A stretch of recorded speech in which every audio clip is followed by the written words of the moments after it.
lunch tak tahu nak makan apa kan. Jangan risau, kita ada satu tempat menarik nak bawa anda pergi. Ya ke? Memang menarik lah ni. Menarik Memang ni. kena pergilah. Pergilah next time. Tapi kita tunjuk dulu apa yang menarik hari ini. 7 sambal sakura pelangi. Wow. Apa cerita tu? Jom kita saksikan.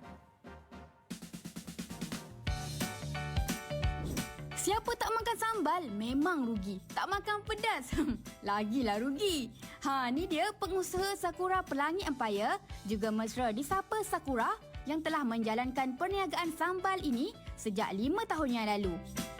Saya sendiri adalah peminat makanan pedas. So kalau tak ada sambal tu rasa macam tak lengkap lah makanan saya. So disebabkan oleh minat saya terhadap masakan dan minat saya terhadap sambal. So saya realisasikan sambal ni untuk semua peminat makanan pedas supaya sambal ni ready to eat, maknanya mudah, tak payah nak tumbuk, tak payah nak blender atau sediakan. Cuma buka je penutup boleh terus makan. Sambal sakura ni kita buka tak payah panaskan, just boleh terus makan. So selagi tak buka kita boleh tahan sehingga setahun. Sambal sakura ni tak ada belacan, tak ada MSG, tak ada bahan pengawet. So memang dia punya bahan-bahan ni semuanya adalah bahan semula jadi lah. Maksudnya kita tak menggunakan bahan pengawet untuk bagi kekal lama. So kita menggunakan bahan-bahan yang biasa tapi dia punya resepi dia luar biasa.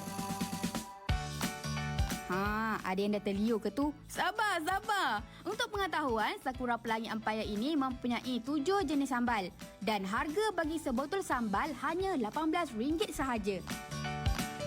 Antara 7 ni ada 2 saja yang kurang pedas, iaitu sambal hijau padang dengan sambal ikan masin. Antara 7 ni ada 2 sambal yang mempunyai petai, iaitu sambal tempoyak dan sambal hijau padang. Sambal hijau ni dia punya keunikannya dia ada terung pipit dan petai. So antara sambal yang kita panggil signature kita lah. Lepas tu kita ada 3 sambal yang pedas je, orang kata tahap arwah. 3 sambal iaitu sambal bilis lapis, sambal udang, sambal penyet. Antara 3 ni dia punya peminat dia adalah golongan Chinese dan India. Sambal belimbing bulo, sambal hitam antara sambal yang daripada Pahang. So kita punya sambal ni kebanyakannya boleh kata merangkumi satu Malaysia lah. Kita ada tempoyak, kita ada belimbing bulo, kita ada terung pipit dengan petai, kita ada juga sambal udang, sambal penyet. So semua sambal kita ada dia punya resepinya.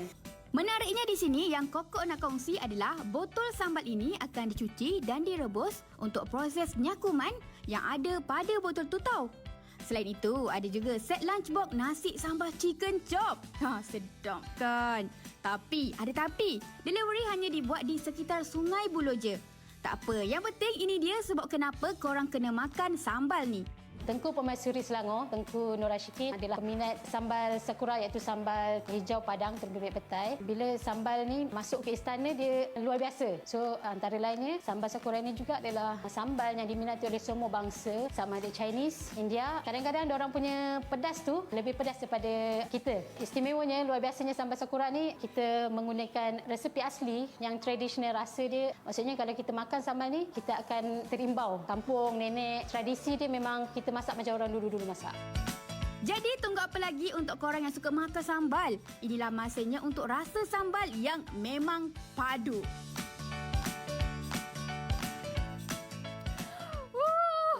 Excited saya nampak sambal. Awak suka makan sambal ke? Saya pun hantu sambal juga. Ya ke? Okey. Macam hantu sambal ni macam Dayah. Tak tahu kalau anda dulu, bukan dululah. Kalau Sekarang pergi pun. travel, mesti bawa sambal daripada Malaysia. Dekat beg tu ada sambal. Ya, saya pernah pergi Istanbul, saya bawa 3 sambal. Akhirnya sambal saya menjadi pilihan semua orang Malaysia. Sebab semua tak tahan sebab kena makan pedas orang Malaysia kan. Jadi itulah. Jadi itu tips travel pagi ini. Kalau insya-Allah satu hari travel kita dibuka tak lama lagi. Jangan lupa untuk bawa sambal bersama-sama. Okey, itu dia tips yang